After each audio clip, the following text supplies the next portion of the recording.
nice, quiet weekend here in LA. The weather was beautiful. The traffic wasn't too bad. And oh, right, several of the NBA's biggest stars played a crazy hype nationally televised basketball game that devolved into a fist fight that included one of them spitting on the other. You know how everyone's always joking about the hold me back culture that exists in today's NBA? Yeah, neither Rondo nor Chris Paul are about that life, especially with each other. This rivalry goes back at least a decade. Maybe it started when CP was picked for the Olympic team and Rondo wasn't. Or maybe it was a year later when there were trade rumors that some of the older Celtics wanted Rondo out of Boston in a swap for Chris. By the time they played in 2009, you can see multiple times after this game, the two of them are circling around, looking for each other. Rondo reportedly telling CP, quote, "I want a ring and you never will." Cut to this weekend, which was, of course, supposed to be about LeBron making his official home debut here in LA. The game was broadcast in 179 countries, which means that in the fourth quarter, 179 countries were treated to, well, let's start with Brandon Ingram shoving James Harden after Harden complains about not getting the and one for the foul.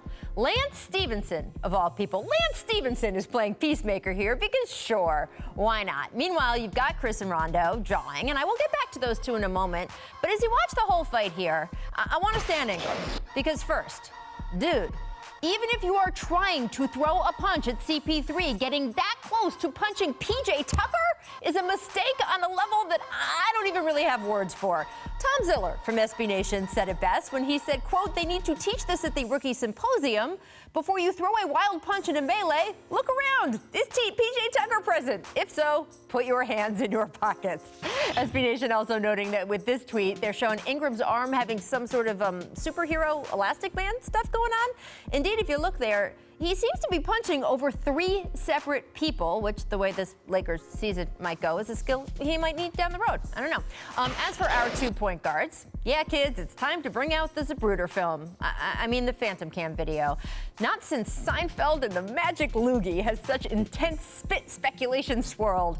And so when a source sent me this video yesterday morning and told me the Rockets were submitting it to the NBA, yeah, I knew why immediately. Chris Paul had maintained from the very moment this fight broke out, it started with Rondo spitting on him, a claim that Rondo strongly denied to Lakers officials, and yet there it is on tape, and we see Chris's head go back and to the right this time. Back and to the right, back and to the right.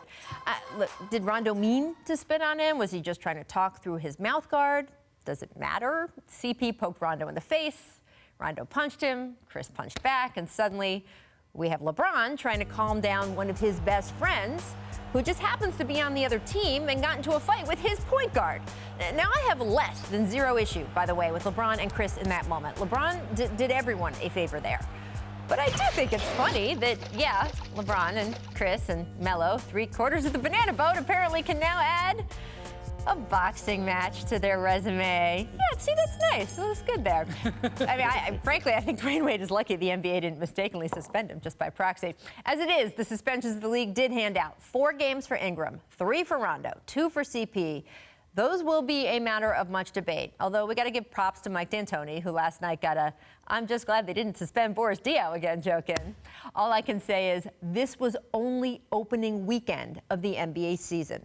I have no idea how the league is going to top itself from here, but with the way things have been going recently, I'm absolutely positively sure it will.